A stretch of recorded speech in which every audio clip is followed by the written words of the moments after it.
And we're getting ready.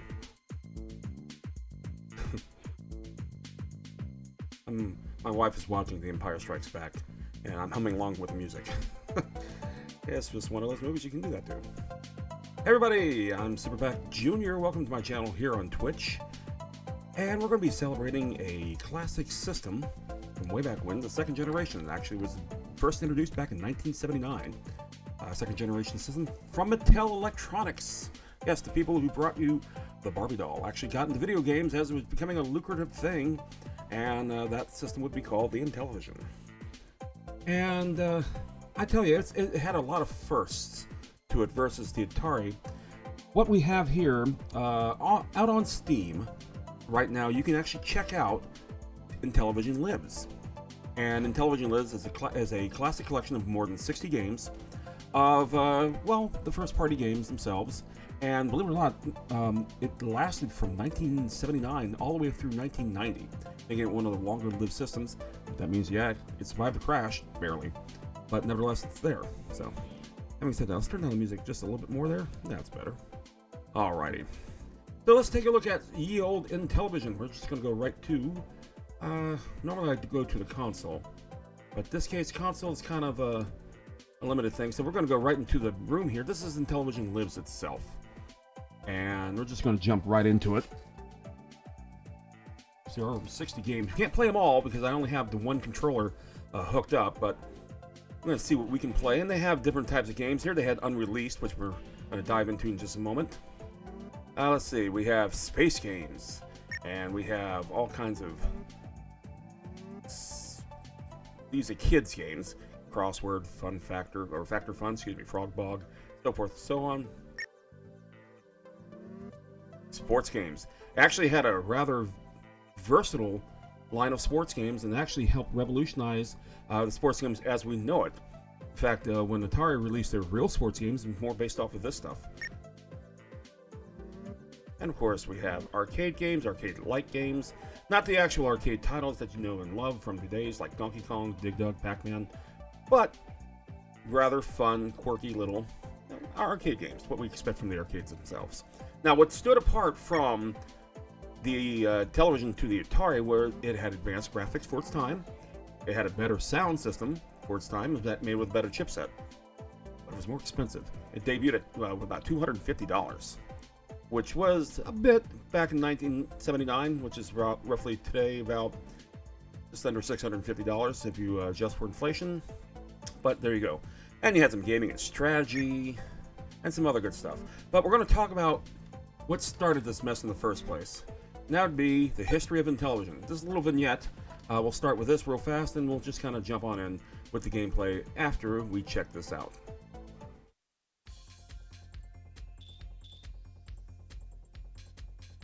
In 1977, Mattel Toys started an electronics division and released the world's first microprocessor-based handheld games. The same year, Atari released the Atari 2600 video game system. Mattel Electronics started development on its own video game system, Intellivision. Test marketed in 1979, it was officially introduced in 1980. Initially, Mattel stressed that Intellivision was intelligent television, not a toy, but the cornerstone of a home computer system that would be as educational as it was entertaining. However, Mattel quickly discovered that driving the sales of Intellivision were its screen graphics, which were higher resolution than the Atari 2600. Mattel capitalized on this with a blitz of TV and print ads that featured side-by-side comparisons of the Atari and Intellivision systems. I agree. Sales of Intellivision skyrocketed. The video game wars had begun.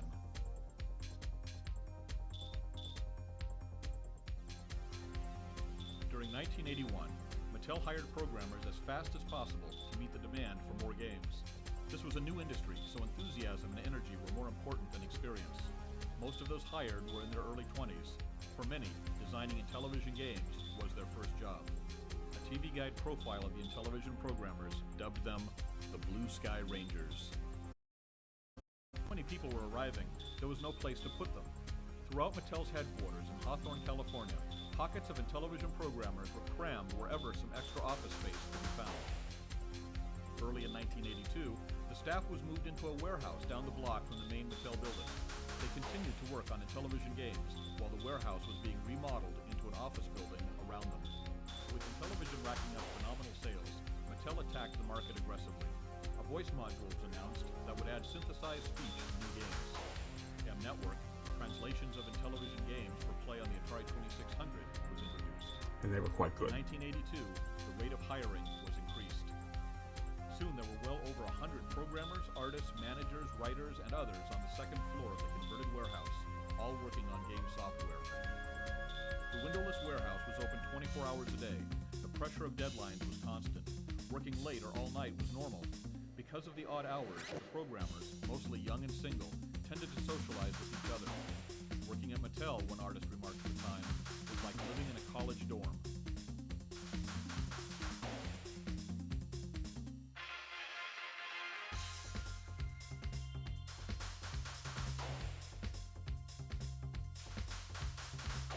Life seemed to be half stress, half party.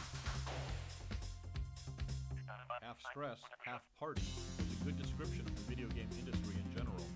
By summer 1982, the Atari Intellivision war was in full swing. The Atari 2600 was in over 10 million homes, the Intellivision in 3 million. Successful games sold 1 million plus copies. Other companies were now producing games for one or both systems. Soon, a glut of titles flooded the store shelves. Competition was growing increasingly cutthroat. Many of the games in this glut of titles were rushed to market and were of poor quality.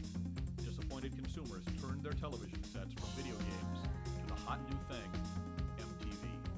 Aaron TV, how you doing? But Mattel stepped up development and hiring. Intellivision 2 was introduced. It would play existing Intellivision cartridges and, with the optional system changer module, also play Atari 2600 cartridges. The history of Intellivision. Announced as the answer to the new, higher-resolution ColecoVision system. Intellivision 3 would play existing Intellivision cartridges at normal resolution, plus new, higher-resolution cartridges. M-Network expanded into computer games for the IBM PC and Apple II. A new programming division was opened in Taiwan to handle the overflow from California. Another programming division was opened in the south of France to develop games for Intellivision's fast-growing European market. The early keyboard component, which had only been released in test markets, was replaced by the entertainment computer system. And Mattel Electronics' new, non-Intellivision computer system, the Aquarius, made its debut. This aggressive and expensive development took its toll.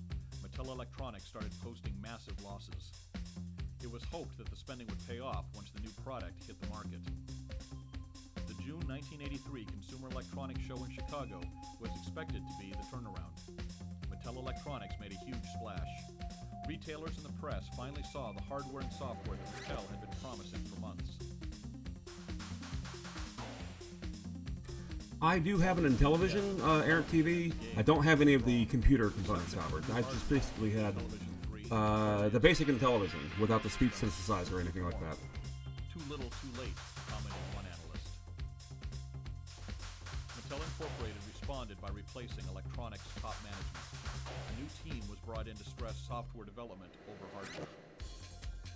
The new team discontinued the IntelliVoice and Aquarius, canceled the still unreleased Intellivision 3, and put future development of the entertainment computer system at the lowest priority. Over 500 workers were laid off in August. Game development continued, but so did the slide into debt. In October 1983, Mattel Electronics announced losses of over $280 million for the year. More layoffs quickly followed. Down to about 30 people, the software staff spent November and December polishing up their games and their resumes. The remaining programmers were laid off January 20th, 1984. They threw a wake for Intellivision. But Intellivision refused to die. The former marketing VP for Mattel Electronics bought the rights to the system and started INTV Corporation. INTV contracted with some of the original programmers to create new Intellivision games. Running a low-overhead operation, INTV was able to supply Intellivision owners with new games throughout the rest of the 1980s. But in 1990, London the Lass. rise of new video game systems Hello there. by Nintendo, interest in Intellivision games faded. INTV was forced to close up shop.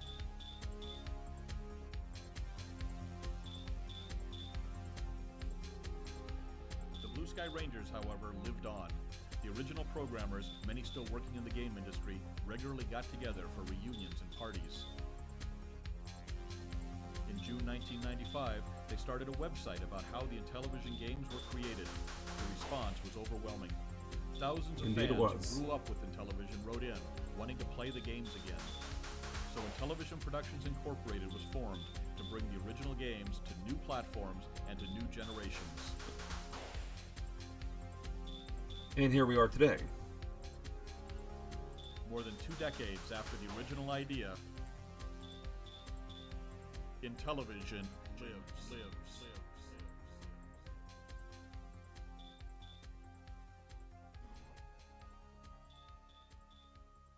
Yeah, I see the thing came up on the screen, but that's it. All right. For some reason, the sounds are still not working. So anyway, that basically is Intellivision in a nutshell. And quite frankly, I had one.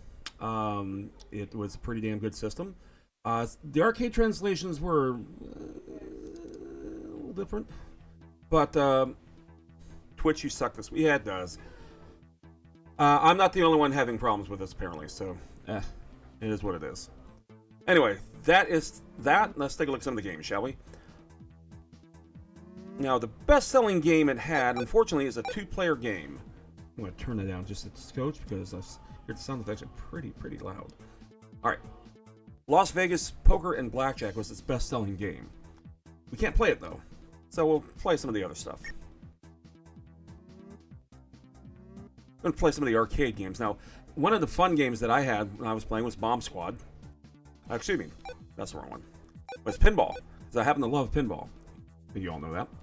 So let's take a look at pinball. And as you see in Intellivision Lives gives you the instructions, high scores, and let's take a look at what the box looked like. It was pretty cool. Your basic pinball table with all the flippers and bumpers and jets and stuff like that. So let's go ahead and get started. And they each had a cool title screen.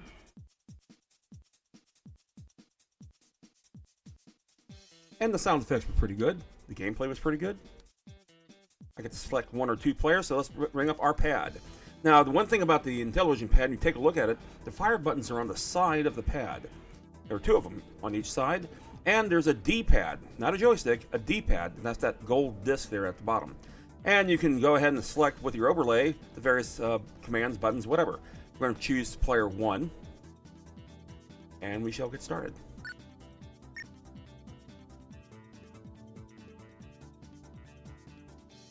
Eventually. Fine. There we go. Okay, as you see, we can nudge a little bit. And we're going to go ahead and start the game. There's the flipper control. Using your fire buttons. And unlike the Atari back in the day... Hello. Okay, it's not releasing the whatever. There you go. What the heck? You see that there is some, text on the screen and everything like that. Something Atari really couldn't do because it didn't have that resolution of graphics.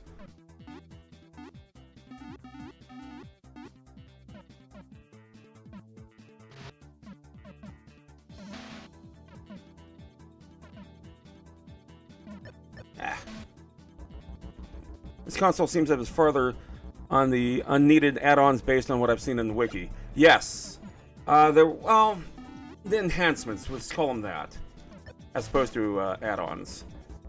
The speech synthesizer was interesting because video games were starting to get voice synthesizers in them as well. Pinball tables have already been doing that. Oops. Well, that was quick. Do another one.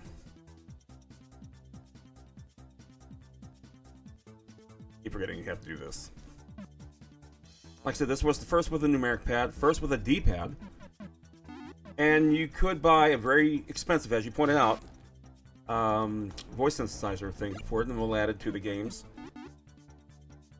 And some of the games we'll play here will actually have that as well.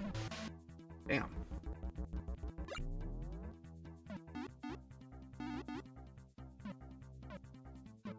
Now, Atari actually did have, later on, in 1986, Midnight Magic was based off Dave's Midnight Magic from Broderbund.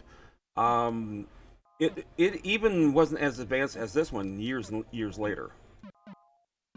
I have to admit, this is pretty advanced for a 1981 pinball simulation. It was actually a prep roll that you put into the cartridge slot, and then you put the cartridge into it. It was interesting. I didn't have one myself, though.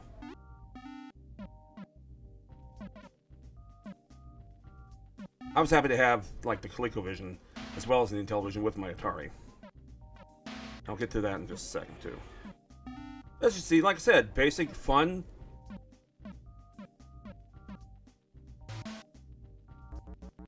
This is what we had back in the day.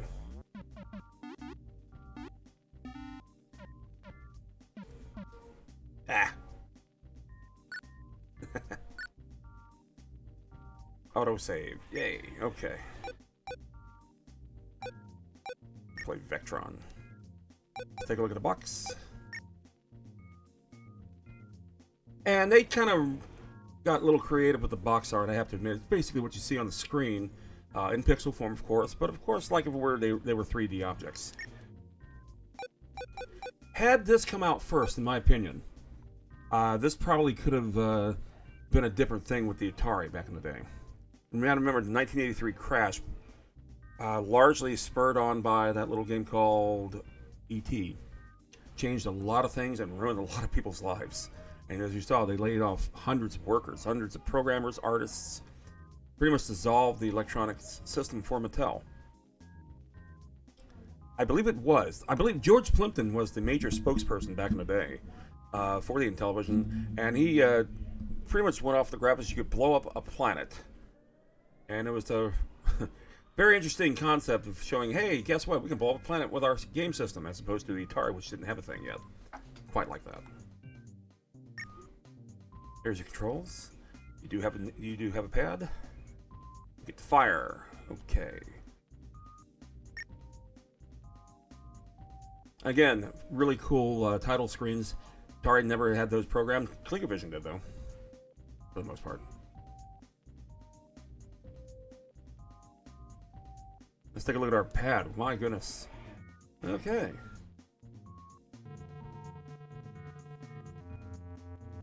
Enter number of players. We have one player. We have to actually sit there and wait for this. Nope, this was a cartridge.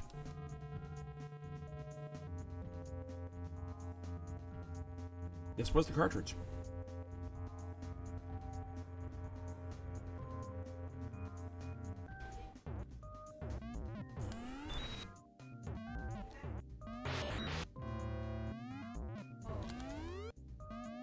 So you're like, what the hell are you doing here? Well, it's a good question.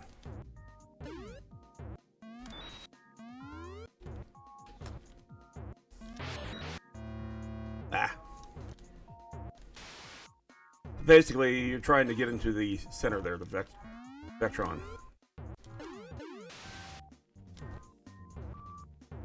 Ah.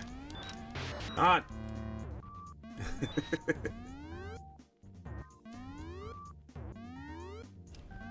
Okay, yep. System that had tapes. Let's see.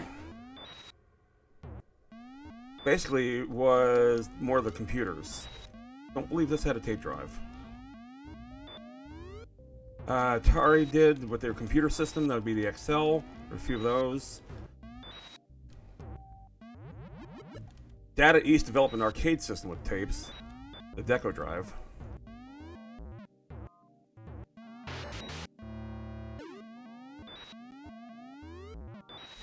But again, if you take a look at the graphic versus the Atari stuff that I played over the year that I've been streaming, almost a year now that I've been streaming, yeah, it is quite advanced considering this is 1981.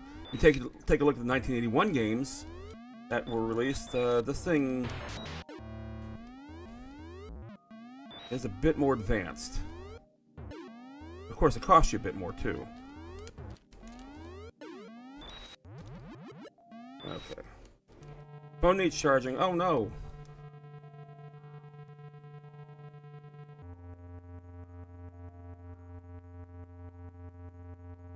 Oh, that's it. Game's over. Really cool. Really, really cool. All right, London Lass, get your phone charged up. We'll see you again, okay? Thanks. You get some rest. Love you, kid. London Lass is my wonderful wife. Anyway, there is Vectron. Even with the lack of sound, the actual sounds are better than the Atari stuff. It was. They paid a lot more for their chipsets. In fact, they actually had to wait for the chipsets as well. Yep. Ta-ta for now. Do another quick game here. Once again, we're going to do one player.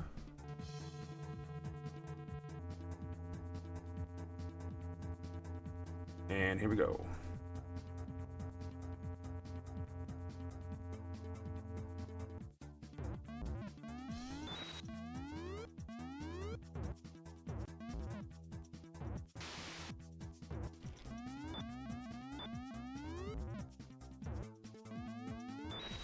And considering I'm... There you go. You want to shoot the bag up? Yeah. There you go.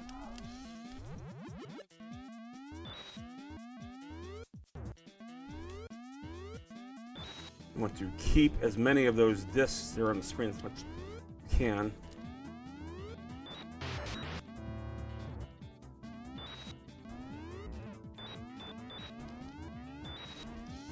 Well, Mattel was known as a major toy manufacturer.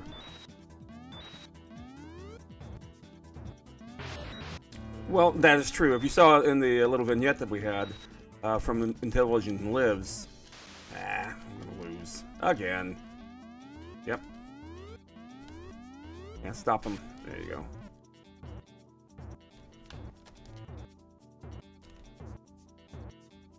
Come on, come on. There we go. There we go. I beat my high score.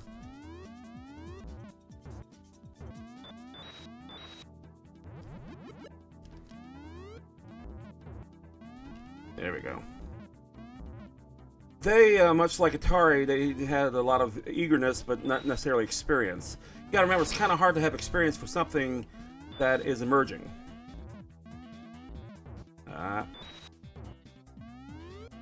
They're stealing my goal again. That was it. I beat my score. This was actually the first major threat to Atari. They actually wound up getting about a quarter of the market share by 1982. So yeah, this. But they were also facing competition themselves. Atari made the Atari 5200 around that time, and the ColecoVision emerged. And ColecoVision was an incredible piece of hardware itself. In fact, the Master System from Sega years later was more inspired by the ColecoVision than any other previous consoles. So when you think about, they're really starting to get down and at each other, and of course then Atari would basically blow it with the ET game. A, its graphics sucked. B, gameplay sucked. The sound sucked. The game sucked. It's not the worst game in the world, but it was the most disappointing game in the world. So disappointing that it actually crashed the market almost entirely by itself. But having said that, let's see what other crap we have here.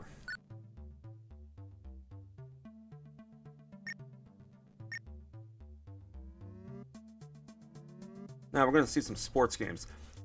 What's neat about this is that Mattel actually had an electronics division that produced handheld games, like the football, basketball, baseball, so forth like that. And then all of a sudden, now you see the video game representation of these as well. I'm going to turn down my mic. I just realized I'm like through the roof. Holy cow. Bring me down just a bit. Thank you. So let's see what we got here. That may have been too low. There we go. Much better.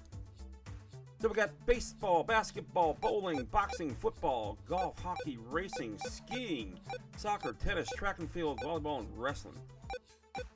Well, the one that really kind of made things neat was football. As if you remember the Atari football, the very first one they released, you looked from end zone to end zone and you pretty much had 3 players on each side. Not quite, you know, what you would see on TV. But then there's football, and then there was super football. That requires 2 controllers. You suck. I'm gonna play the game anyway. Because there was no AI on the other team.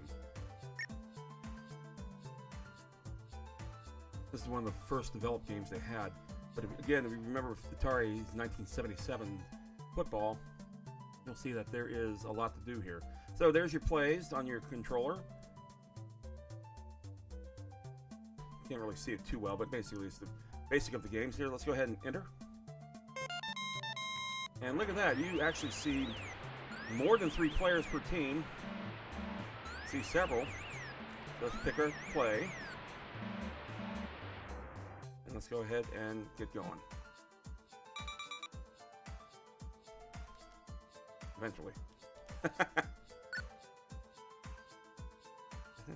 Yeah, I hit select. Okay. Can't believe I did that.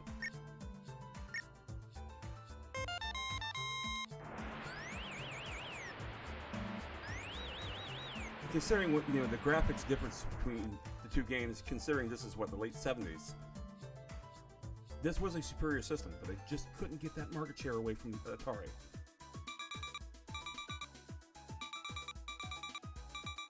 Okay.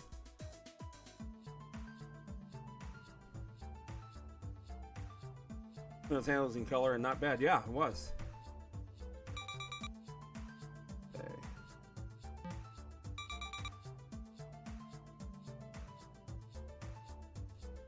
Okay, movement would be good. I'm glad they included on the thing. I'm hitting it just about every button now. That's nothing. Kick, play, run, play. Hike. Hike. I am hitting hike. Probably because I need the second controller. Alrighty. Well, so much for that. Again, more pointing out the graphic detail. It was actually quite good. Yeah, I suck. Any of these do not require... Probably they all do, I bet. No, okay. Super Pro Decathlon. Let's take a look at that. There it is. And there it is. Action, action, action, action. Let's do this. Look at that. 1988. So this is one of the later games. By this time, of course, the Nintendo would be out. Atari 2600 is still going on as the junior system relived the first. Wow. Okay, we're just going to go ahead and hit practice here. Let's go ahead and hit 2. And then press enter. How many players? We're going to choose 1 player because there's only, strangely enough, 1 player. Okay, so difficulty. We're wimps. Then press enter. Let's see what we've got. We have the 100-meter dash, the broad jump, shot put, high jump, triple jump, 110-meter hurdle, discus throw, pole vault, javelin throw, and a 400-meter dash. Well, let's go ahead and throw some discus. Spin the wheel. That's of course that'd be the gold pad down there. With maximum power and press side button to throw before the foul line. That sounds simple enough.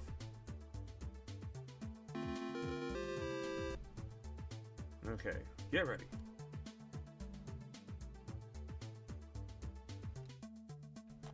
All right.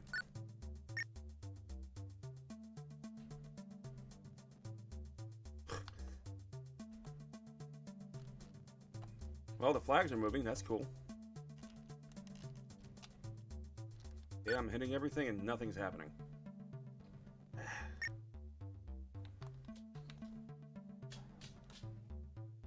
Boy, this turned out to be better than I thought.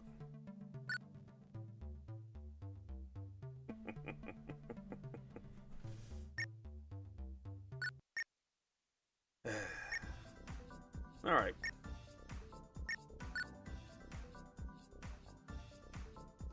Got one more time.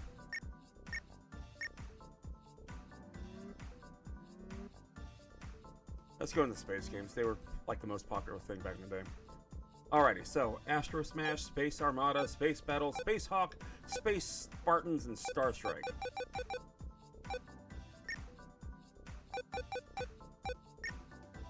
There it is. With the rather pleasing packaging.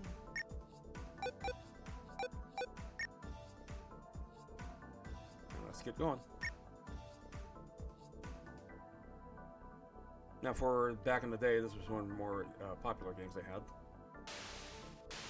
And you see, it looks kind of like a Space Invaders of sorts, or Galaxian, or whatever like that, or asteroids combined with it. You take a look.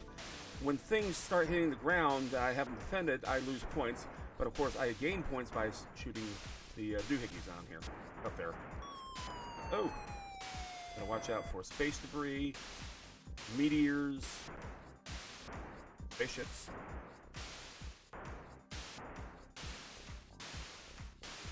Just lost 20 points. Got 50 points. There we go. And also, there will be a multiplier down there. You can see it's at 1 times right now. Now it's at 2 times. Now everything's double the points. But also, I lose points, not gain ships as the time goes on. I'm going to lose a bunch of points at this rate. No! Ah!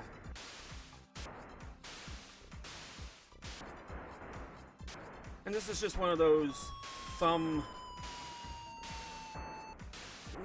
muscle movement, hand-eye coordination, classic games. Failhorn, that's alright. Space Invaders Lite? Space Invaders being one of the top games, if not the top game of 1978.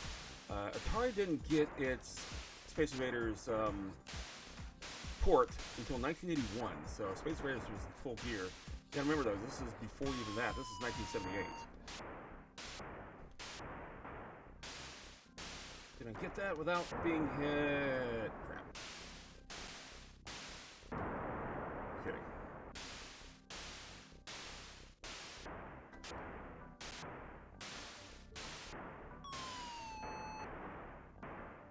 See, they get faster.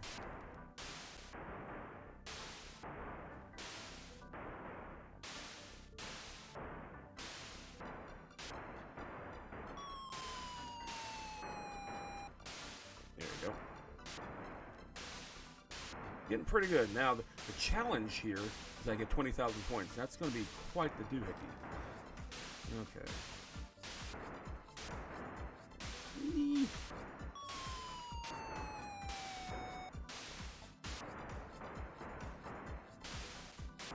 That one that's slowly falling.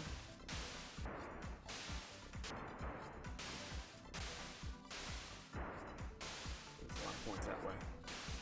Oh. I lost my multiplier of 3 because I went below 5,000. The higher points you get, the more ships you get.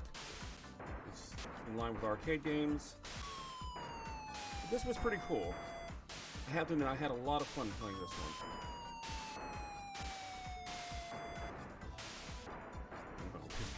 I'm losing a lot of points there. Ah!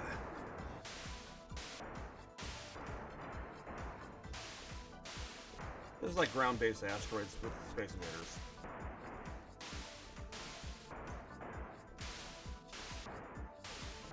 And see, this was 78. I mean, Space Invaders was a thing, but asteroids was not. Asteroids would come out a year later. Jesus. Oh, they're coming fast and furious now. Oh!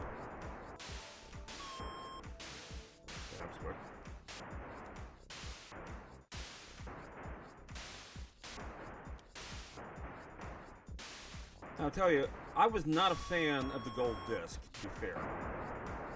I thought it kind of sucked compared to the joystick you get with the Atari. If anything, I tried to make it where I could actually make a joystick from the gold disc, and it was just impossible. I'd do stupid shit like that back when I was a kid. Ah!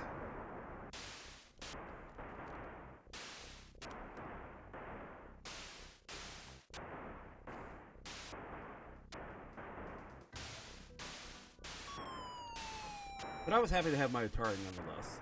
This was kind of like a bonus feature for video gaming.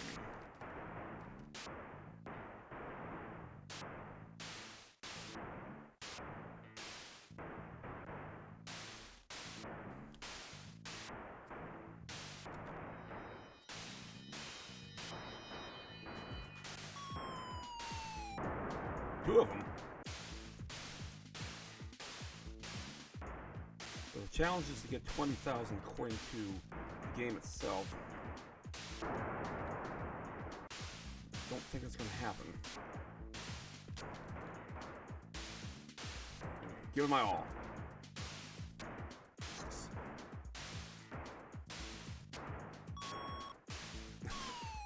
Ah!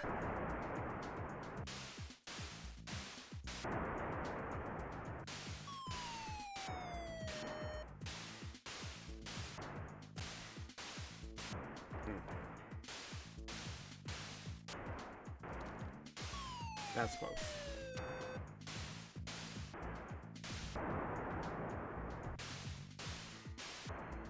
Alright.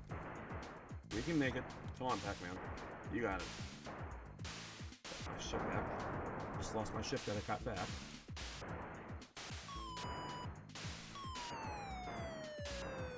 Yep. That's what I thought. You rarely ever make those where they land. That's important to get those. I'm out of ships.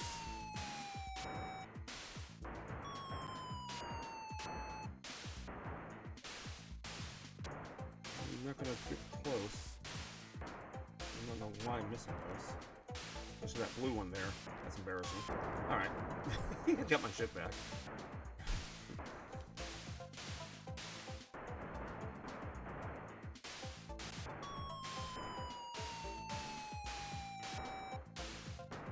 Tell you, the difficulty actually wasn't too bad. I mean, it's not an easy game. It was a lot of fun. Whoa! And got my life back. Easy come, easy go, and that's it. Cool. That was better than I thought.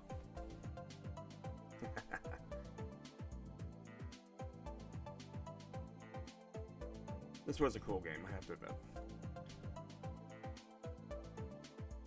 Alright, let's see what else we got here. Oh, there it is. Look at that. Astro Smash.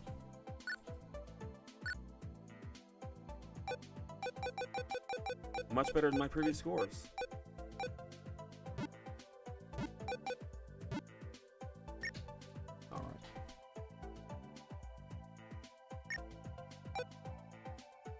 Let's do a little bit of space battle, shall we? There it is. In all of its glory. Radar, fire, fire, select alien. Oh my goodness. Alien lasers? Yeah. Now, also, M Network was a fabulous group we actually saw on the Activision Classics that was on, I did a couple of weeks back. They did a game called Atlantis, which was absolutely brilliant. It's like take Intellivision's programmers and make some Atari stuff. They did a really good job of that. Let's take a look at it. Space Battle, 1979. Again, classic game, way back in the day. I was in grade school. Let's take a look at the controller. Nice stuff, look at that. Alright.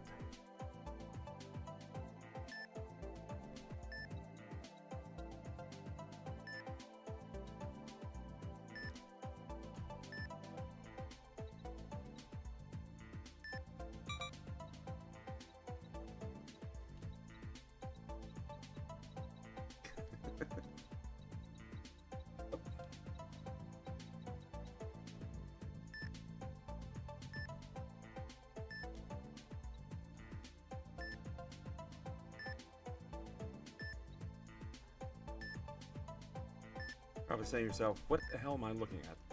And that's a very good question. That's how some of these games really played. They weren't exactly fast and furious. Like Star Raiders for the Atari, they were more strategic.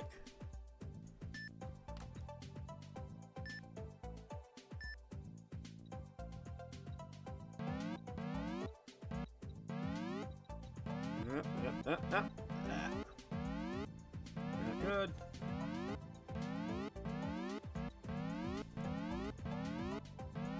Come on. Got to stop him. Okay, you can stop him. There you go. Ah! Didn't stop him in time. Again, not exactly arcade-like. Some of these games were a bit more cerebral, but you can only do so much. Alright.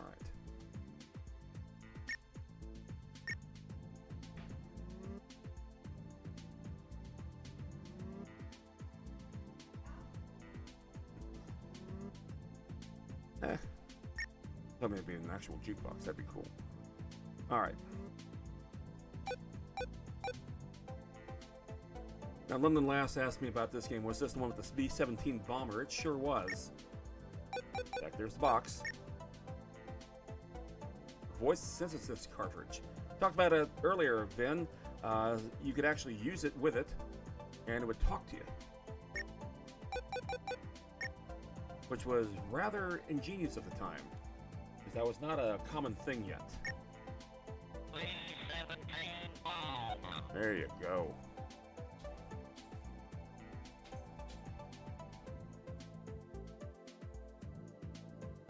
Okay.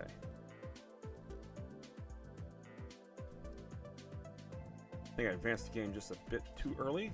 That's my fault.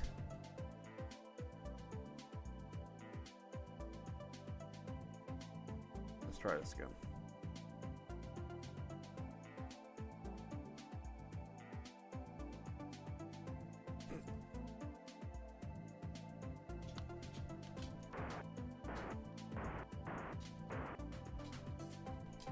$12 o'clock.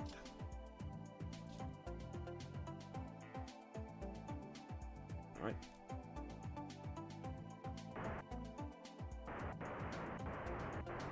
So you can shoot all around and everything like that. Again, pretty cool. I did not have this game back in the day, so this is more for London Lass than anything else. All right, so over here, over here. Again, not quite an action game per se. A lot of strategy involved. And then we have a big black screen, of course. Oops.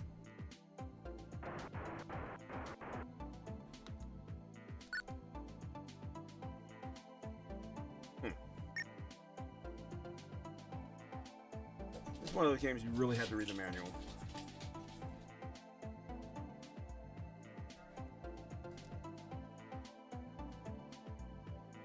But again, for 1979, considering what was available out there, as a general video game market, this was quite incredible.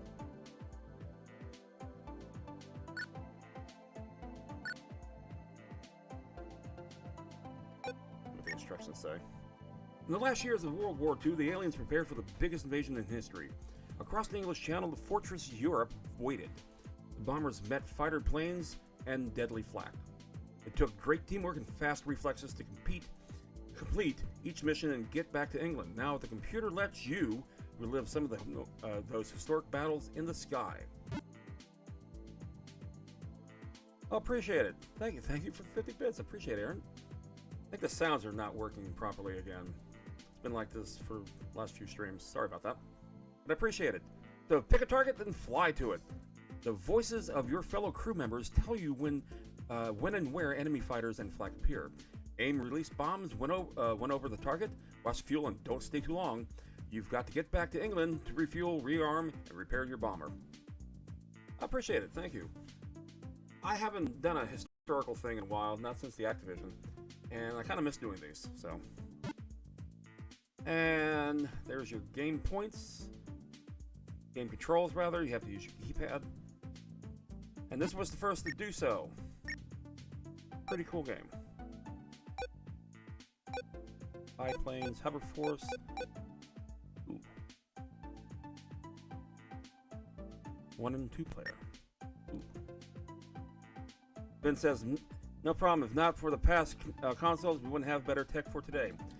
That is true. You got to remember the crash. The crash is pivotal to a lot of gaming as far as we know now what not to do.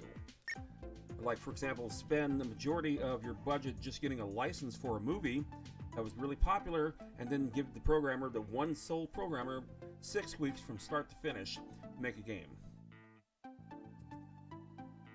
Which kind of prompted the video games and movies don't mix. Still true to this day. Again, 1982.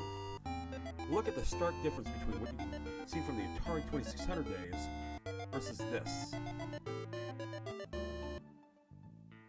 Now, to be fair, when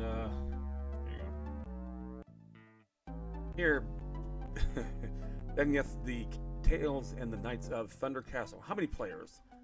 We're gonna hit 1 player. That is a really cool overlay. Let's go ahead and hit enter.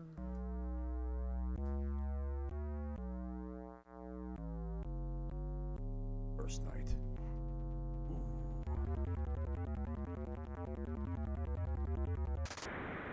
Oop. I believe there's a dragon there. I don't like dragons.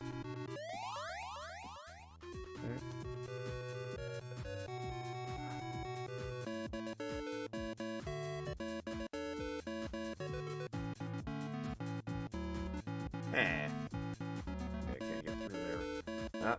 I can get through now. Come on, Draggy.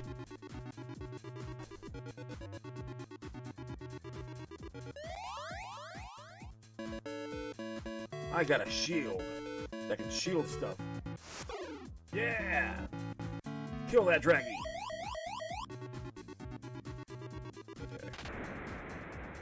Okay, another dragon. You may not like me as much because I killed its fellow dragon. What are you dead? Ah.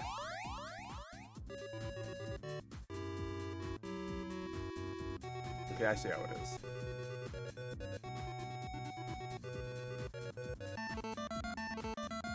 I fell because I got hit by fire. First night, dead. I'm gonna turn off my music so we can enjoy the music of this game. Nope, still first night. Right where I left off. There's the Draggy.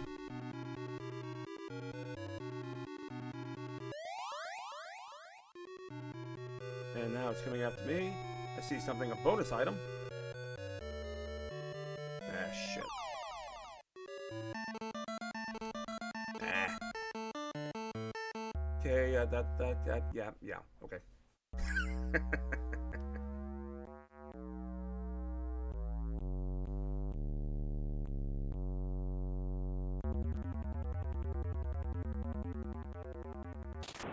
There goes the dragon. Now if I can get it from behind.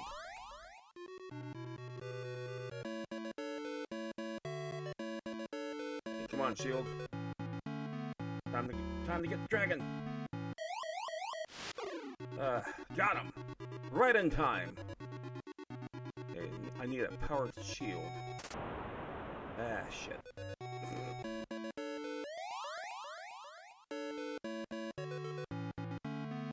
Come on. My frame rates seem to be suffering for whatever reason. Not entirely sure why. And now I'm on the chase. Chasing me. I'm a coming.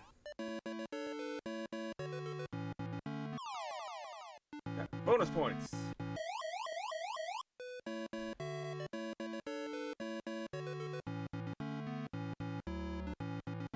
Come on. No.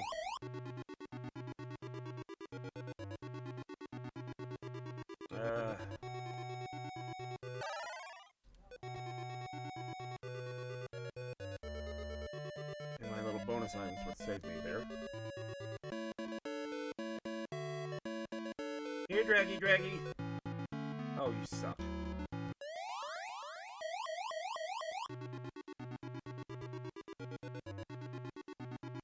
He's catching up to me. He's getting me.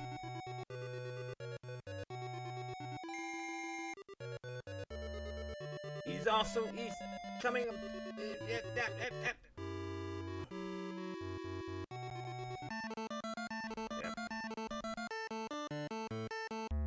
Boo.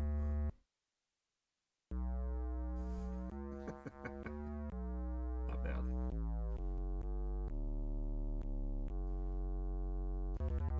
Okay, last life. I'm up against the red dragon.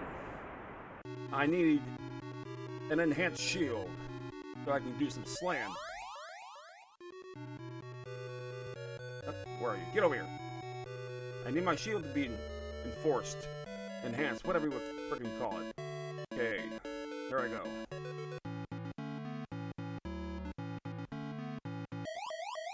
You suck. Oh, I'm trapped.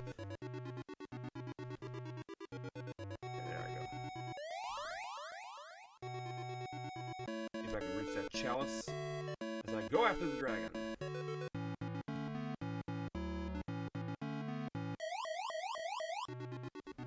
Crap. Oh, why'd you fly over there? Shit. Oh, you suck. Oh, there we go. Get him.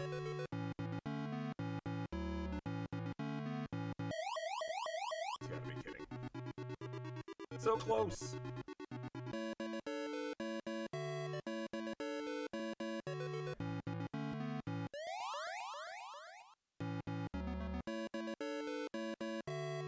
Gonna get my key. How about that? There you go. Yeah.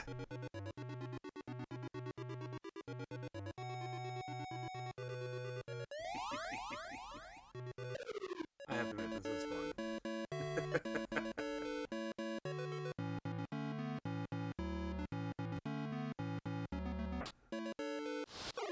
Yes! Take that, dragon!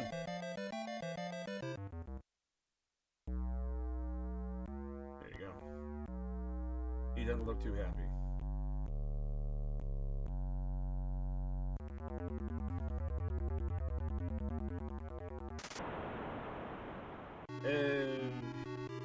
Fighting against the...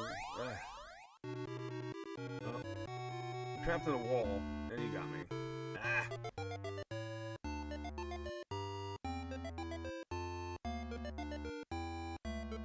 Didn't get to do a lot in the second round, but really, really cool. That was fun. And like I said, considering how old this game is, 1979. First gen game. That is really cool. Alright. See what else can we actually put on here.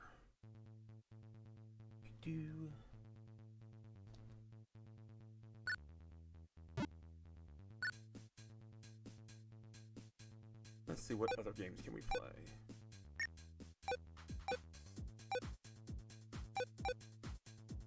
Let's do some sub hunting. This box. Oh, we played this. Did we not? I don't think we did. Alright. The classic 81.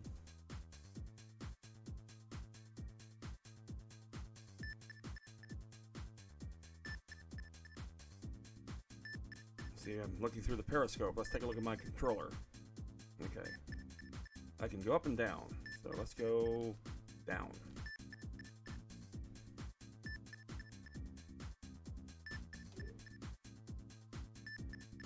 There I go.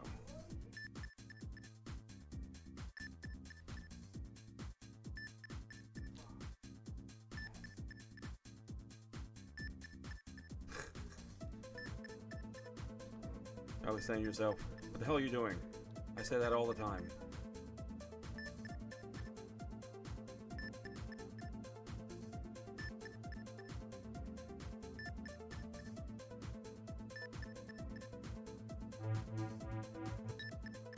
Oopsie. Alright.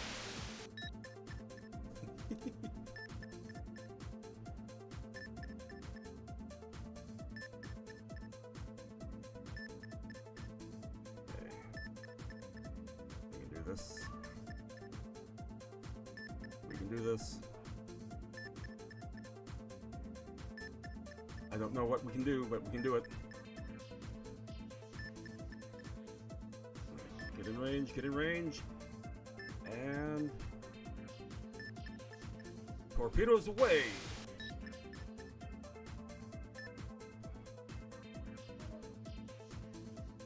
Oh, I got some.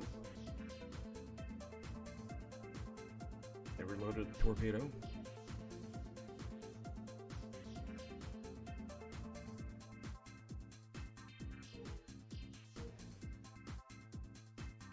Alright. Very good. Whoa! Feel that speed! I think we'll stop right there. I'm gonna drop anchor. Nope, that's not drop anchor. Up. Okay. There we go.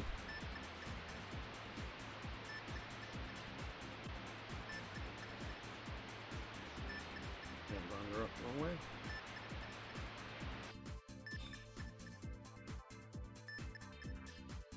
We can do this.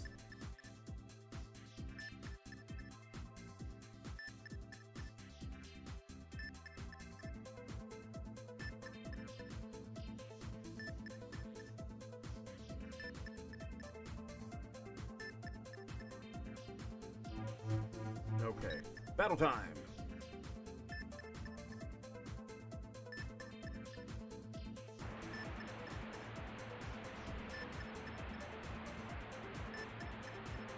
We can do this. We can do this. I got torpedoes in the chambers. Ready to go.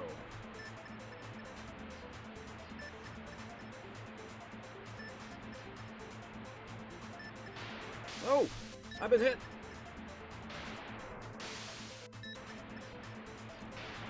Okay, they don't like me. Yeah, they really don't like me. Well...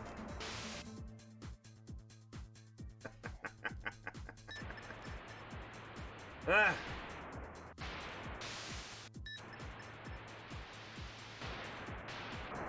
Oh, well, nope. I'm filling up with water. That's it. Lost one of my subs. That's okay, I got two more.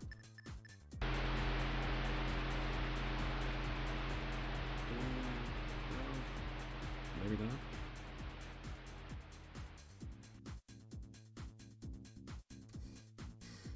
Oopsie. Okay, that didn't work out too well. But still, a lot of fun.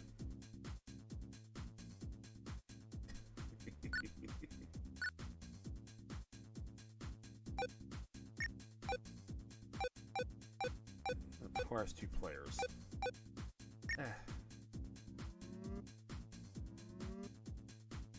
So let's go ahead and round things up here. We're going to talk with the programmers here.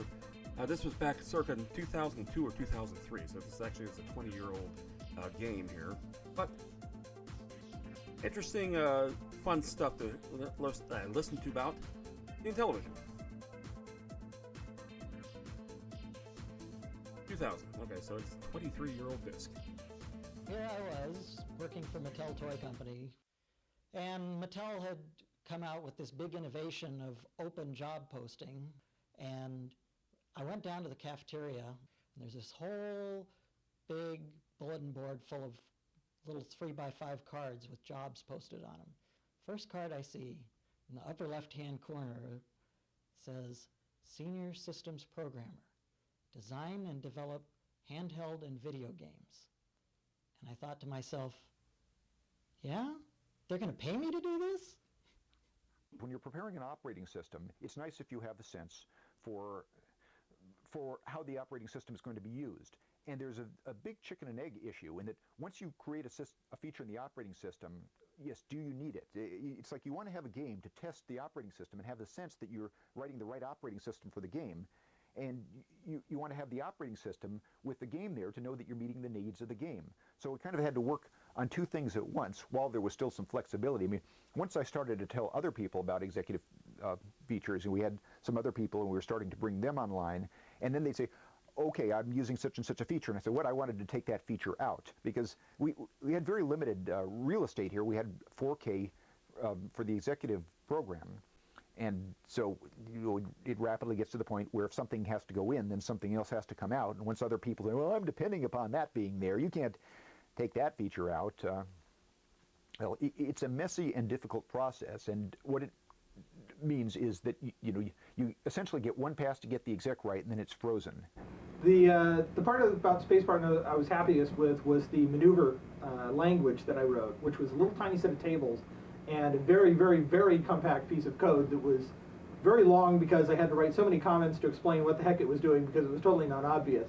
But basically what it would do is it would set up the formation. So you would have the ships flying in little barrel rolls or coming in from the side or coming in from the top and looping around like this or whatever maneuver they may do. And it would mirror them and back and forth and turn them upside down so they wouldn't look all the same every single time you tried to play the game. That was a real nice compact little piece of code, and it worked very effectively at getting some variety in the game. Now I'm writing the track computer at the same time that he's doing these, that he's making all these motions that the ships are doing. I've got no idea what the ships are going to be doing, so the tracking computer really is tracking the computers, tracking the alien ships, and it doesn't know what they're going to do ahead of time. Gabriel came to me and said that he really wanted an abstract game, and I said, well, kind of like what? And he said, well, that's just it. I want it completely abstract, totally unrelatable to anything. So we put together Vectron. It's first called Vectrix, and we went through several other different names, ultimately to put together the game, which we finally finished, which was subsequently released, and pretty much marketing came back to us and said, what are we going to be able to do with this game? We can't really relate it to anything. It's a little too abstract. So I guess we kind of did our job maybe a little too well, because it's kind of this game that's way out there, and now my kids sort of look at me and say, what were you thinking when you did this game? B-17 was the ultimate terror of a release of a product because we literally were told that it had to be finished on a given date so that they could get the factory going to manufacture the product, because if we didn't manufacture it, they would lose tens of thousands of dollars and we'd all be killed, or something along those lines. That's a common And thing. so what I had to do is we had one last bug. It was half an hour before we had to get the thing starting to burn the ROMs, and we had to fix the thing. We had 3 decals left in the code. We tested it for 5 minutes. Gee whiz, it looks like it runs. That's fine. We didn't change anything else. It's probably not broken. Started burning the ROMs. Tested while we were burning the ROMs, and ran down with the ROMs to people to get it out in the shipment, to get it out to the factory so we could make the Christmas date or whatever it was. But that was rather terrifying. We had literally half an hour of QA on the product before we shipped it. And then we've shipped the game, and my father-in-law comes over, and I've shown him this game that we've just finished, and he's playing it for the first time, and he's played it for 10 minutes, and he hangs the game. It is a fairly odd little game. It's kind of a shoot 'em up. It's kind of educational. God knows when I was testing it, I got really good at mental arithmetic. If you want to know what 7 times 13 plus 21 is, I can whip it right out. 122, 112. All right, hey. Party Line was another high point in my life. Bill Fisher, Keith Robinson, and myself went out to lunch one day, and we were just talking, and all of a sudden it came up, wouldn't it be a cool idea to have a party line of games at Mattel? And that the idea just kind of stuck with us, and we got really excited about it. We started thinking about how we could present this, built up a whole storyboard, sales pitch. We pitched it to our managers and to Gabriel Baum, and they loved it. And to the point where they sent around a memo later congratulating us on the best marketing pitch from a set of programmers ever. And they went ahead and started seriously considering doing the line of products. And so we worked up several more concepts, and we're just in the midst of trying to build that line of products and get it out to market. And then the whole situation with Mattel started changing. Well, that was the real motivation. The company was clearly sliding under the waves, And there were a number of us that just wanted to get the game in the can before that happened. Get our own little piece of immortality there. My game spent a lot of time in QA, but we eventually got it in the can. For Number Jumble, it was a little bit late, though. It was done, the packaging was done, the documentation was done, and then the last bomb hit.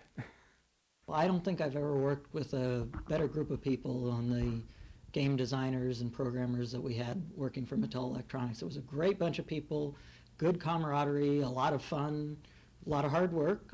There were times when people were there late. There were many times that I pulled all-nighters, and I can remember one time when I had a long drive home, driving over to Steve Ettinger's house and sleeping on the floor there instead of going home and going back the next morning.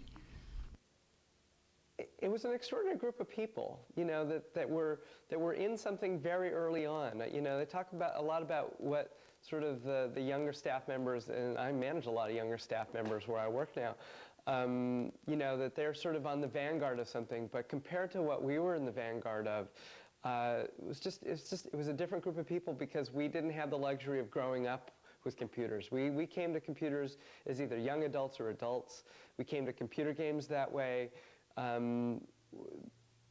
We learned it all together. It was an unbelievable experience. And to see what everybody is still doing. I mean, we are still at the vanguard. Many of us at the vanguard of managing, in more sort of mature companies, that do this sort of thing. Or as the industry matured, a lot of us have been in either key roles, either as management or still as technical people or still as designers. And I think it's one of the great sort of untold stories about an industry that's redefined America's, prosperity. I mean, people have moved into all kinds of different fields. I mean, I work right now in the financial field with computers, and I just think it's a great story, and it's just something I've been very proud, of all the places that I've worked. It's one of the places I'm most proud about, and it's one of the groups of people, even though I'm not in touch with that many of them, I just love to get together and be around them. It's just something great about that. That's one of the common things about a lot of the programmers back in the day, the camaraderie, and being proud of their work. That's how Activision got formed. When I did that little thing a few weeks ago, they literally were displeased with Atari's management, so they formed their own group. And pretty much made history as being the first third party.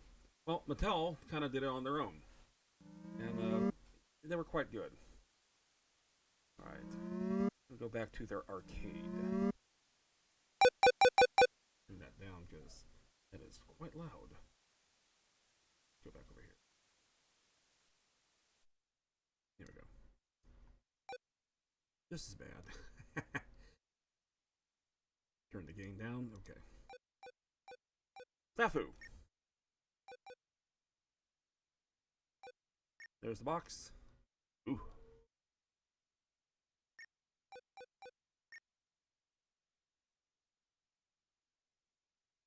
All right. Basic controls.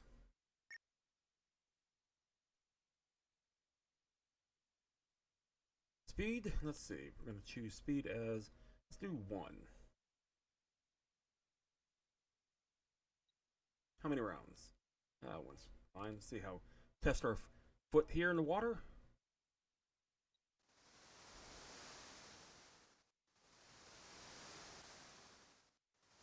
Ah. Well, yeah. There you go. There's 2 down.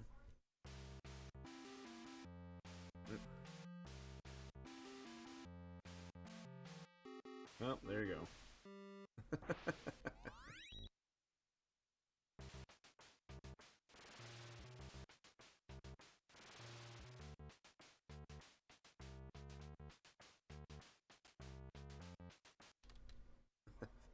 Try it again. And let's see. Select game. I'm going to do number 1 again. Oops. And how many rounds? Let's do 3 this time. Okay. Go.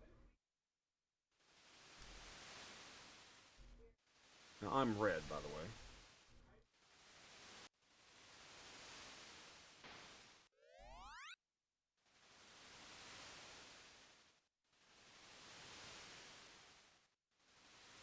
Ah! Yep. That's just going to play out. So, yellow one.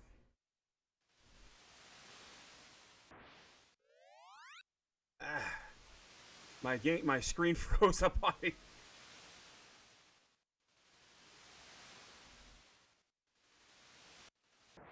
Yep, there goes blue.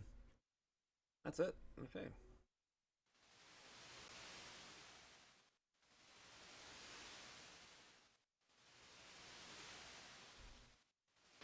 Ah! Beat me to it.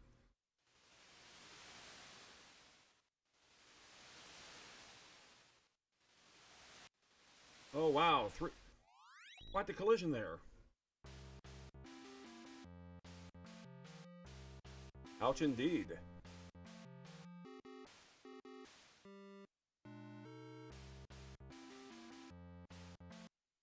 Okay.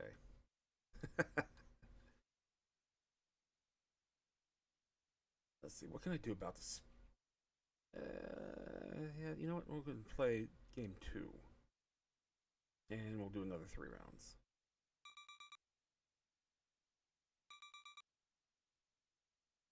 Clear. Game 2. And let's go ahead and hit enter. How many rounds? Let's do your typical 3 rounds. All right.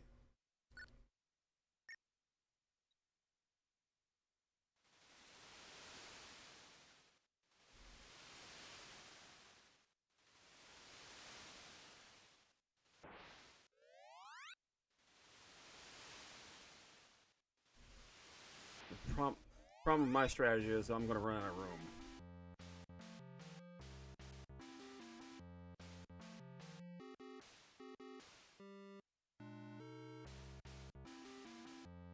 Oh, I turned too soon. Ugh.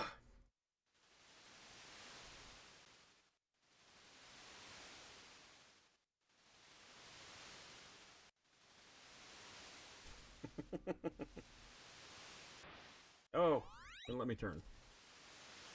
Oh, there he goes. And pretty much spiral death trap here. Yep. There you go. All right.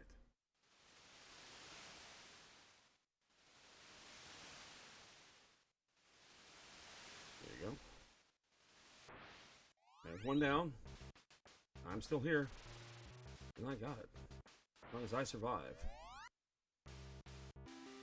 Hey, not bad. I survived that one. That's fun. Just think we kind of played a version of this on our Nokia phones back in the early 2000s called Snake. This is Snafu. Whole generations before that. Alrighty.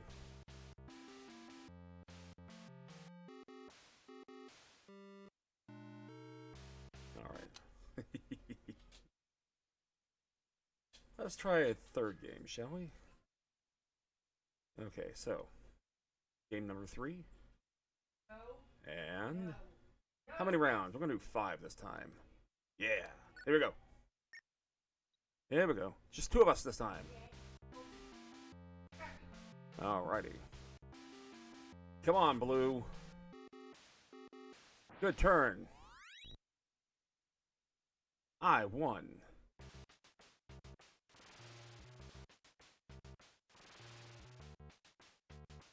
It was really cool. Again, this is early game stuff, development-wise, and I screwed up. Yep. And you know, to get a soundtrack in a game like this was really cool.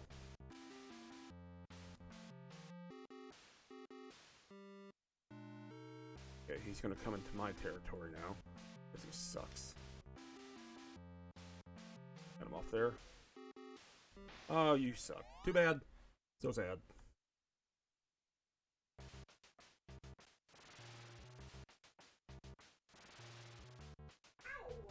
Go that way, and we'll go this way.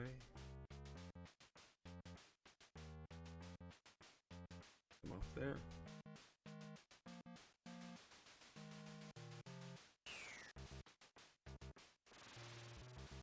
And see if I can get them right there. Bye-bye. There you go.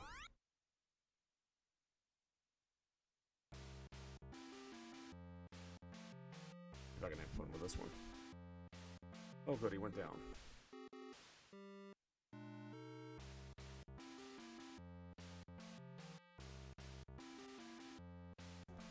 Oh! We both collided. There you go. Yeah. Perfect. 3-1. I win. That's pretty cool, actually. All right. What else have we got here?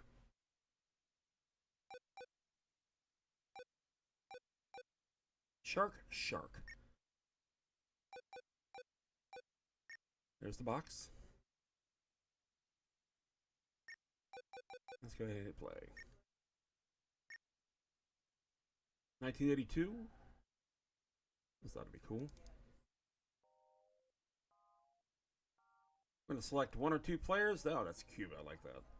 Okay, 1 player. Okay. And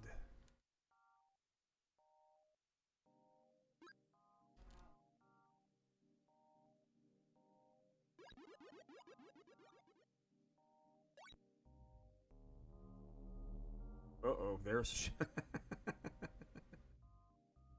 get away from me.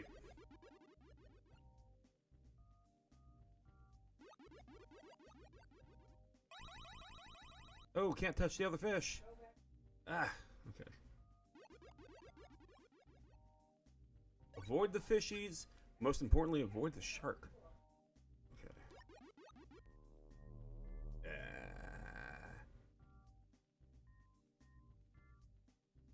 You just keep going. No, no, no, no, no, no, no. You keep going that way. Stay away from me.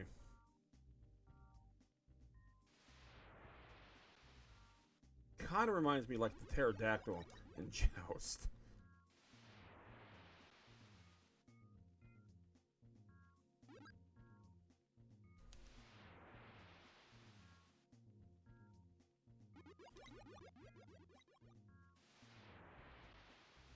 Ah! Get away from me!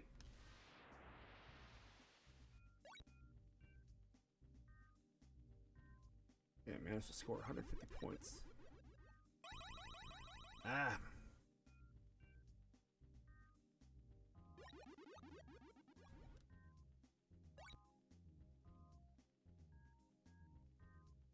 So I guess you tagged the shark from behind.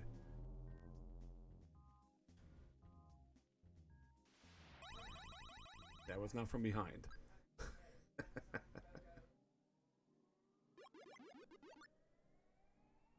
There's a seahorse. Pretty ahead of its time. Oops, there's Sharky. Oh, it turned around. Managed to tap it though.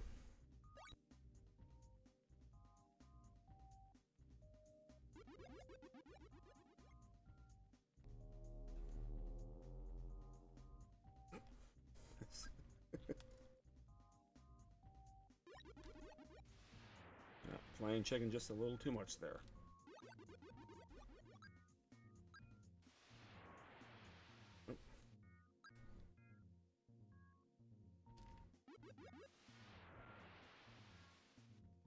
Okay.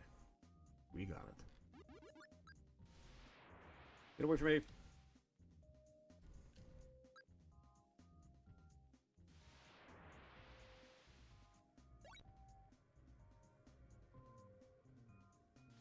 Ah!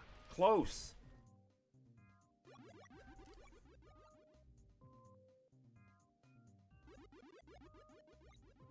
So much for that. Okay. Let's see. Play! Ah! Man. That's cool.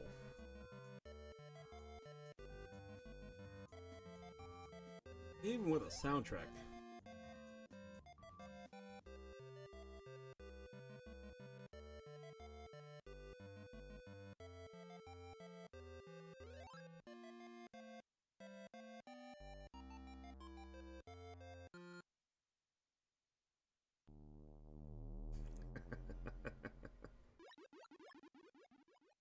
Game continues with the game over screen. Love it. Oh. There you go.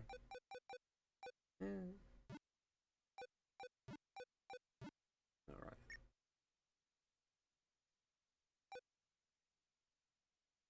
Change your gameplay mode. Now, this was a little advanced feature that they had on the compilations that Crave made back when they were still around. And, well, let's see, what kind of gameplay modes do we have? We have normal mode, upside down mode, gridlock, holy cow, ping pong, that's where the game screen is sliding all over the screen, reverse, and of course again normal. Let's do gridlock.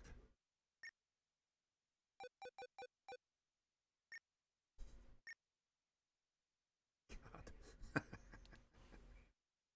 That's a bit busy. Alright, so how many players? Oh, thank God, that's just the one thing. Okay, we're going to do one player.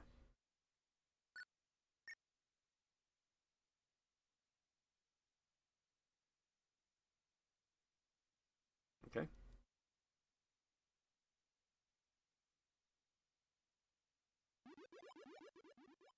You've got to be kidding. Well, how you die fast. That's how you die real fast. It's like barely see me. Perhaps this was not such a good idea.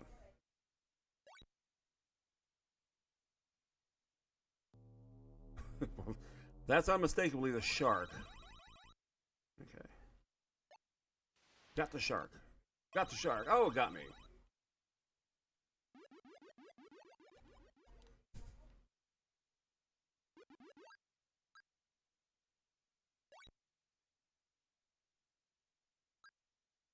Okay, there. About to say he's got to come somewhere. Tap the shark. Whatever that was, it's gone.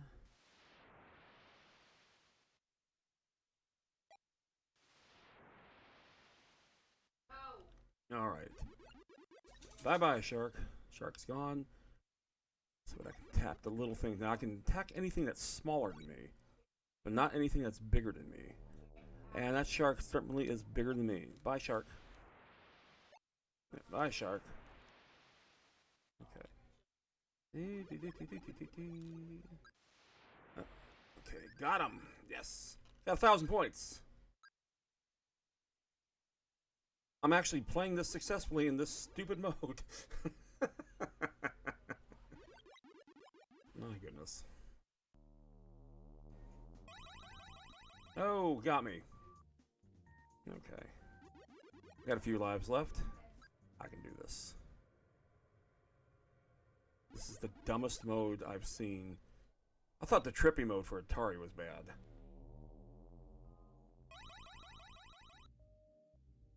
Okay. Well, that was quick.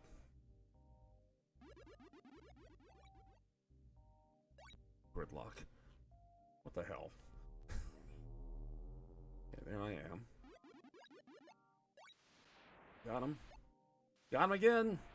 Keep going. Strategy. Oh, got me.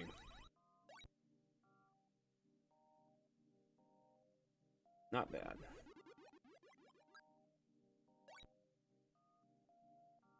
Somehow, I actually have a good score. There he is.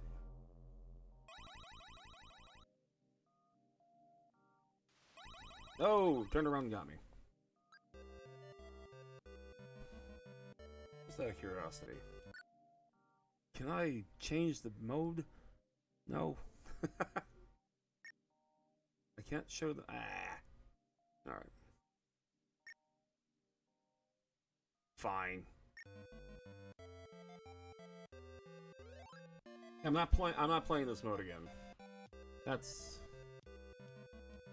bad.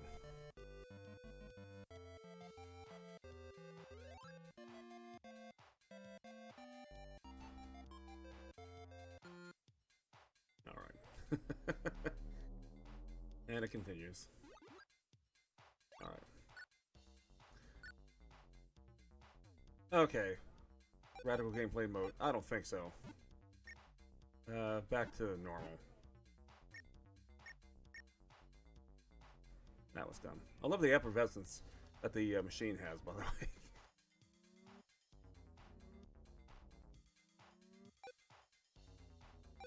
I'm gonna do one more. That's the thing. A lot of these are 2-player and 1-player, which is good.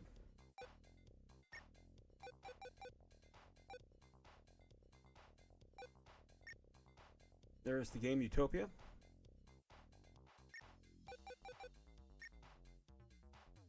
Total Senses, Move. One of those cerebral games, it looks like. I did not have this one. So this is the first time for me. And here we go. Term of office. Well, let's see. Start with 1. Okay.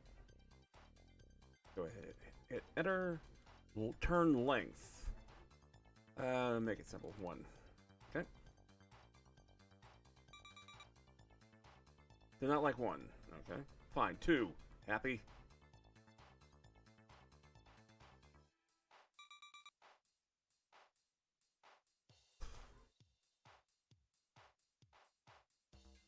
Four. We'll make it 24. Don't like 4. Don't like anything I do.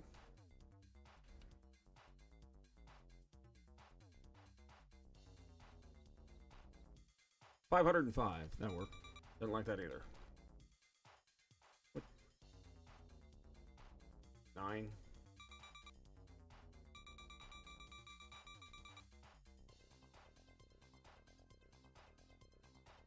$95. $950.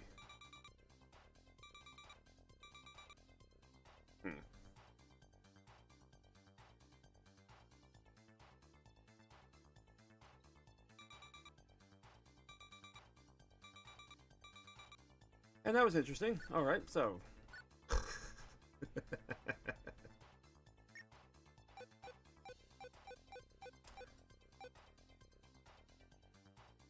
New Tower of Doom.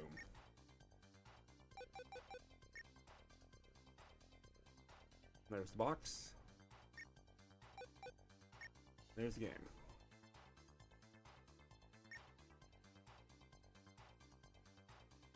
Again, a later game. Tower of Doom. This is back in 1986. Again, this is interesting where second generation equipment meets third generation gaming, because the Nintendo would be released around this time. Nintendo Entertainment System. Let's go ahead and get started.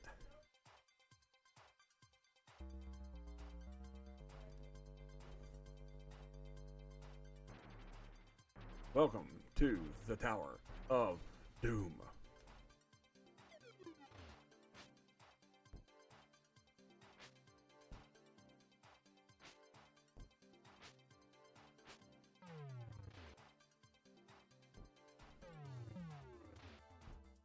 I'm apparently a lizard man. Oh, there's a door. Yep, let me go this way.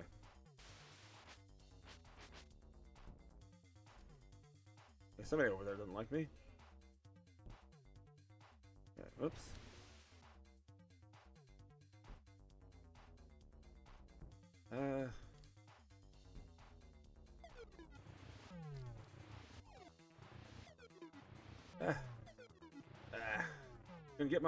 Couldn't get my thing in time.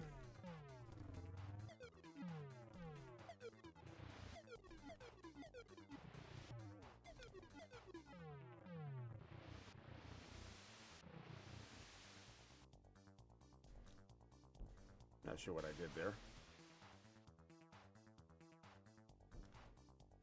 Oops.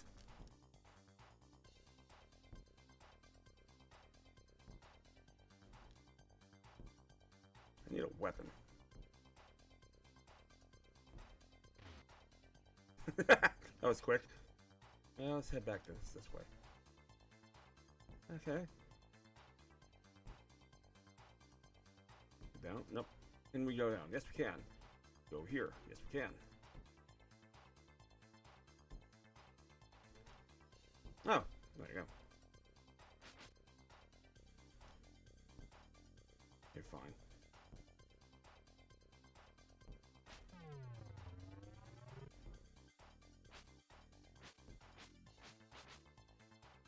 That's easy enough.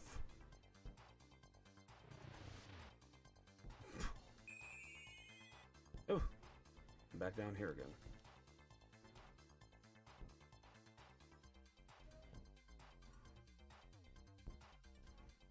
Okay.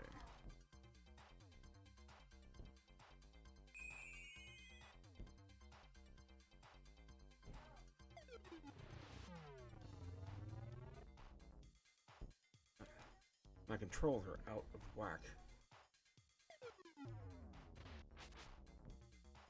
My controls are back normal. What the hell is that? Somehow I don't really want to know. But it's going to take me there anyway.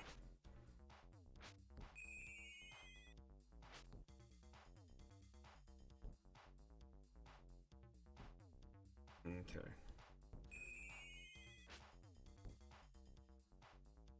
Can I get through, please? I seem to be stuck.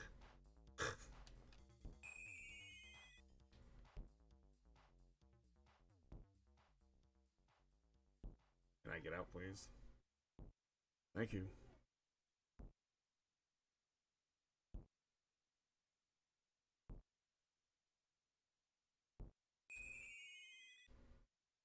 And so that thing screws up my controls. Try to avoid that. Can't avoid that. Can't avoid that. I'm doing great. Okay, so. I open the door.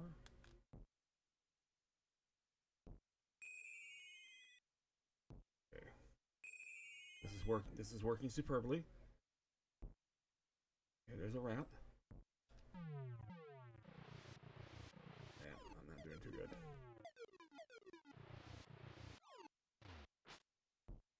Okay.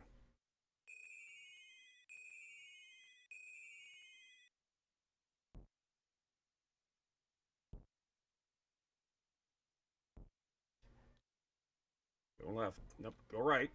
Down. Down.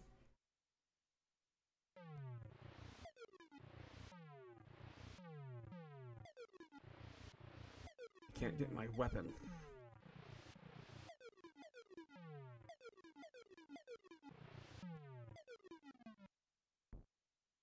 Yeah, that's interesting. Did not expect that.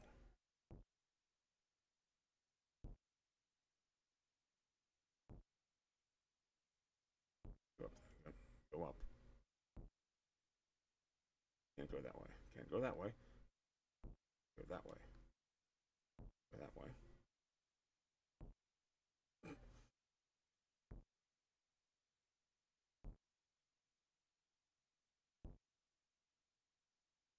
We're gonna get through this. There we go. Oh. Okay, use that. Yeah, that was quick. I have no idea what that is. Oops. Go up. Ah.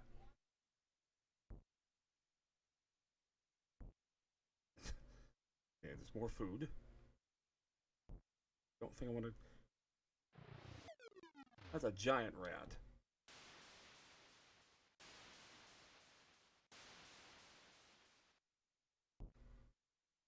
Of course. All right. Ah! Really? Okay.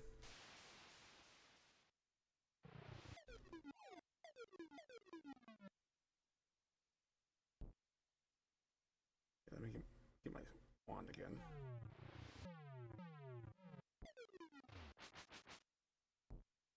It seems to be a stairs. I have no idea what that is. Oh, it's an escalator. Because of course.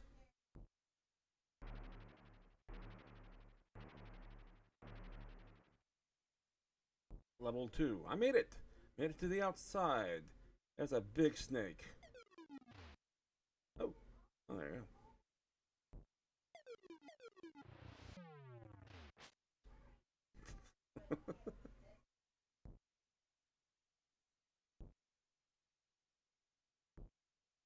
Oh, no.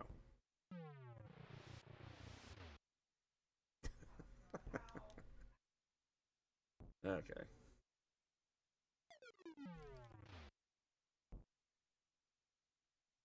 Oh.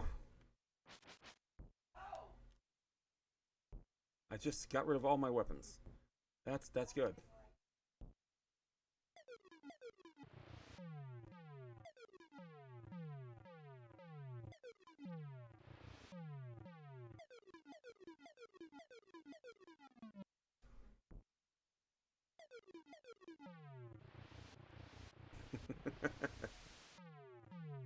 Okay, no. Okay. I have no weapons. Yeah. See, I'm dying.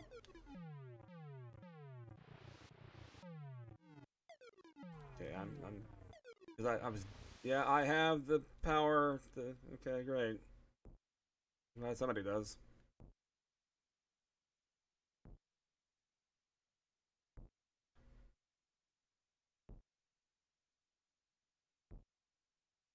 Do I have a door?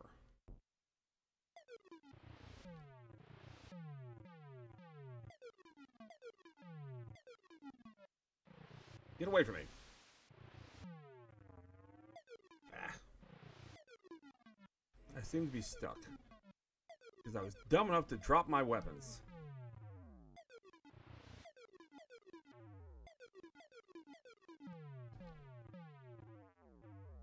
Yeah, see, I can't do anything. Oh, goody. A dragon.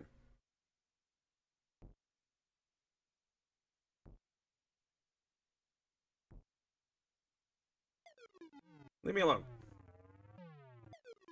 Leave me alone. Okay. Nope. Can't. Nope. I can go down. New room. Okay. I have a ring. Hey. And it's pretty too. Okay, got nothing. I just realized my music stopped. Good for me. Press now. There we go. I can go up there. I can go up there. There you go. And I'm immediately faced with whatever the hell that is. Still don't have a weapon. Okay, I'm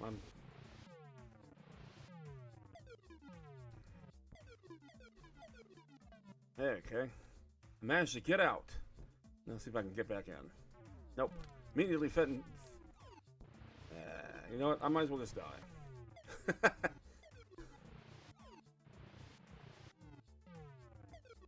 Yeah. Life force is low. No shit. I have no weapon. Because I was dumb enough to drop them. Yep, so I will not make it out of the Tower of Doom. This is an interesting map up there, I have to admit. Okay, I somehow gained some of my life back. I do have 2 chicken legs in my inventory.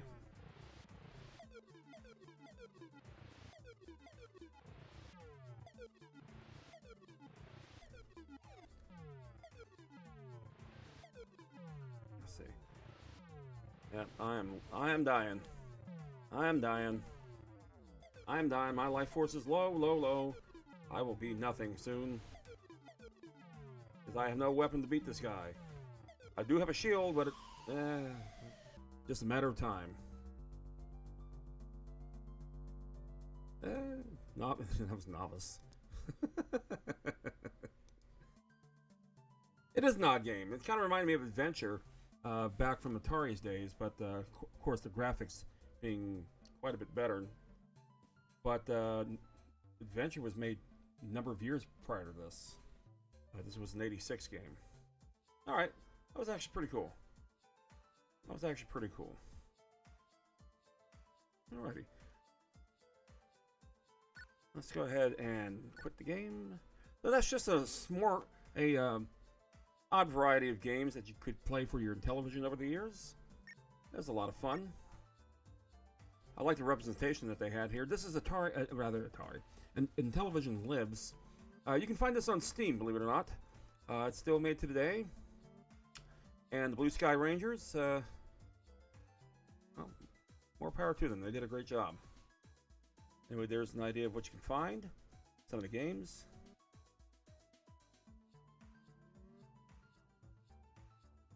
Very interesting. A lot of fun. You know, we'll do one more. We didn't touch really any of these. So one of the games, of course, you could play back on your Atari was checkers. Why not? So let's see what checkers has to offer here. Here's the box. Doesn't get much more basic than that. As opposed to chess, of course. A hint? It even gave you a hint. Alright.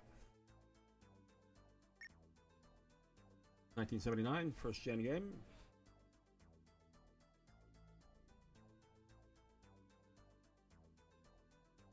And there's your checkerboard. Again, doesn't get much more basic than that. Let's take a look at this. Okay, there are your players. So now, select man to move. Right.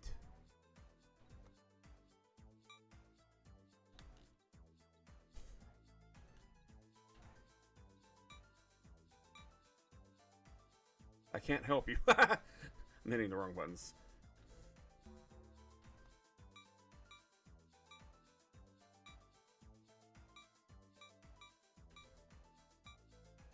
Select move. I am selecting move. Ah.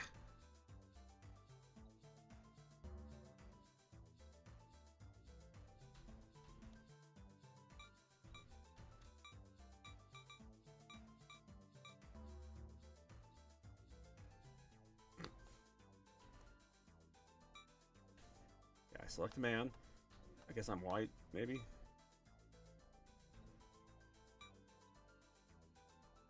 I'm not asking you to help me. I need to make my move. Okay, so I am blue. Okay, select move.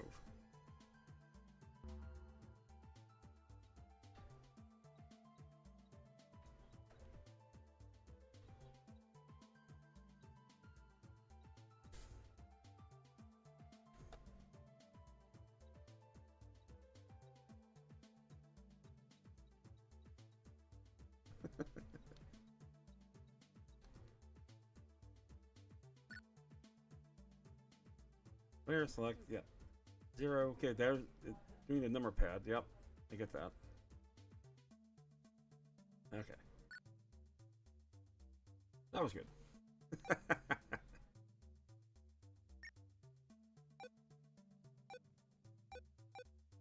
Let's try Las Vegas roulette. Let's take a look at the box. Neat. Requires 2 controllers. Didn't say so. I guess it did. It says 1 to 2 players.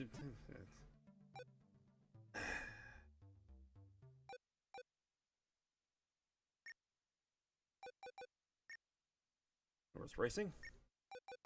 And finally. Ah!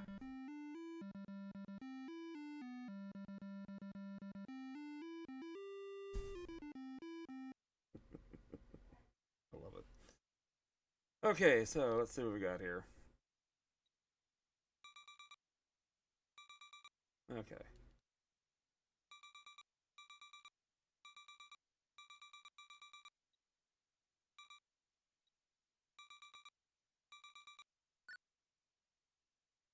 Did that start? Oh, start race. Okay. Oh, why did I do that? Okay, so let's place our bets. Never played checkers? Ah, really? That's unusual. Checkers? It's not that hard of a game. It's interesting. I prefer chess over checkers, but they didn't have a chess game here. So, all right.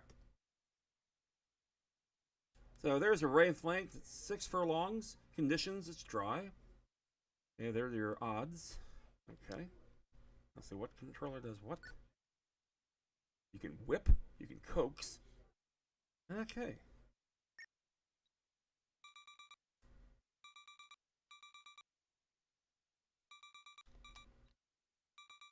Okay, start the race. Ah.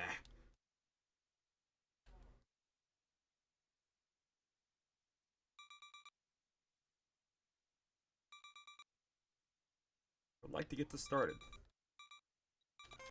There you go. Yeah.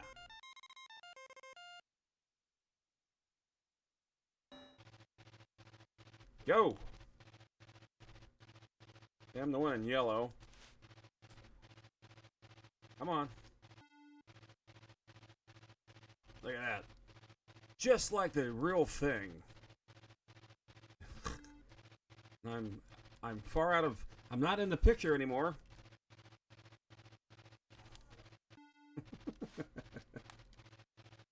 Come on, you can do it. You can do it. You can do it.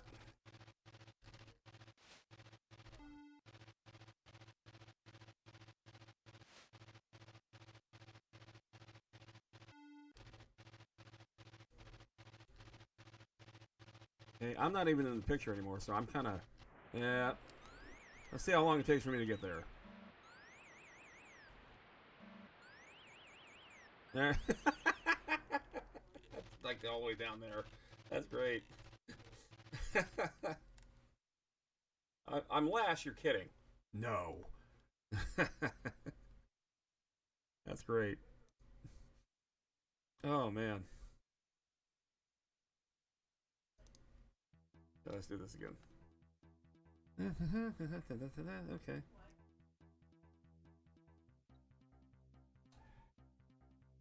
Alright, so let's go ahead and... There I am.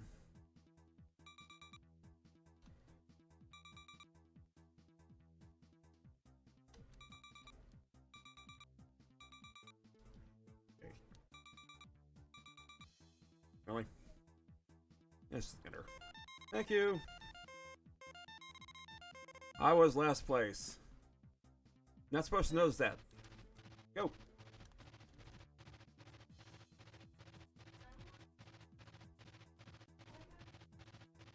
Okay, come on. That was... I could take a photo of that for the photo finish. That's cool.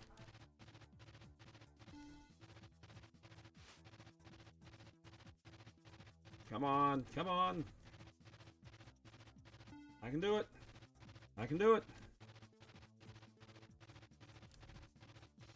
Come on.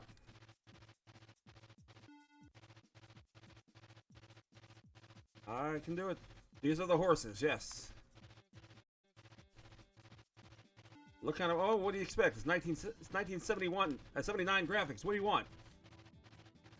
Not exactly a PlayStation, is it? Okay. Okay, once again, I am off the screen. I was in purple. I can do it. Miraculous comeback.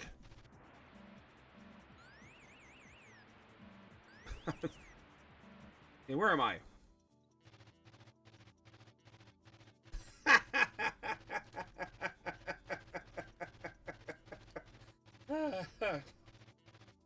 I am crawling in. Oh man, I should be like 5th out of that one. So bad I was 5th out of 4th place. Out of 4 horses. Oh man, that's great.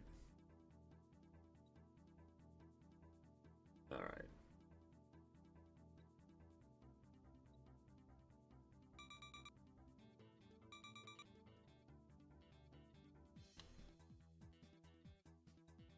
There you go. On. Fine.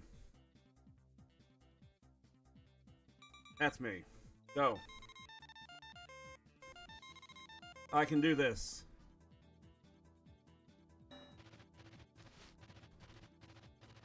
I'm already off to a command start. I'm already off the screen. There I come. I'm back.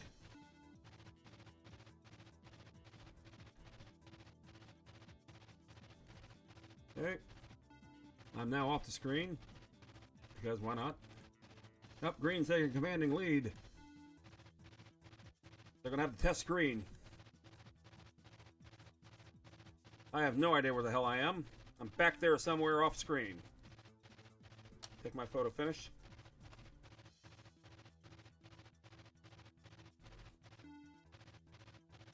It's a pretty day out here. Oh, yellow is falling behind. Yeah, we're gonna have to test green. I'm not sure what it's in its feed. Definitely going to need a drug test. 27-2. Let me see. I believe I'm white. And I will be,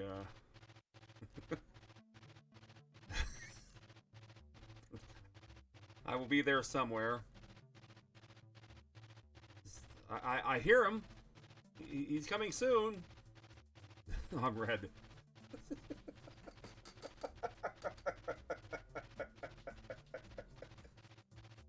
That is absolutely fantastic. Oh, man. Damn. God, I suck. Okay. I think we've had enough. Oh, that's hilarious. That's great.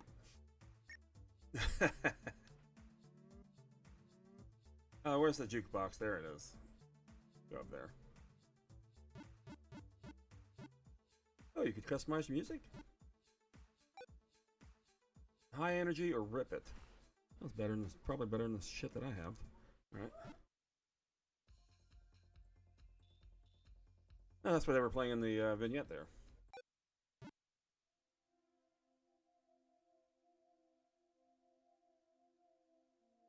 Not sure if that's ripping it.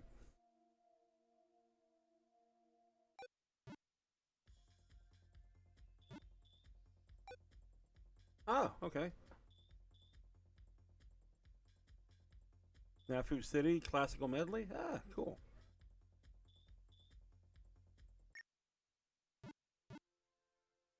And these are the people responsible for this particular game. Like I said, you can find this on Steam in some way. But it's pretty cool. In memoriam, George Plimpton. Yeah, he was their spokesperson for a number of years. Blue Sky Rangers responsible for the programming. Quite good. It is playing music. Okay. Oh my god. What am I listening to?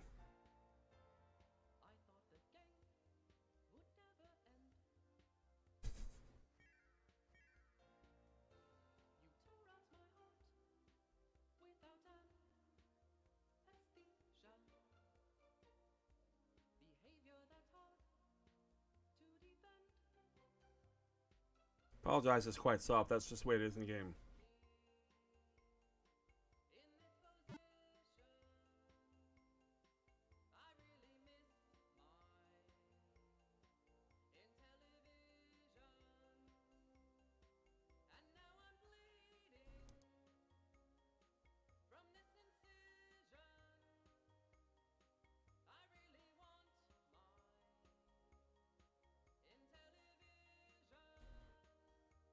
This is so beyond retro.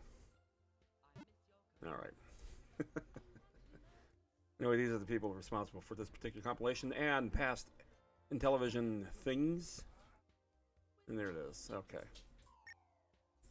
Aha. Let's get back to... Yes. That's great. Anyway, that's it. Oh my goodness. That's fantastic. If you like what you saw, please give me a follow. I really would appreciate it. You can also subscribe to my YouTube channel. It has all my past streams, about maybe 2 weeks back and before. I also have another YouTube channel. That's the original Match Game page. I have an Instagram where you can see all the crap that I've collected over the last 47 years.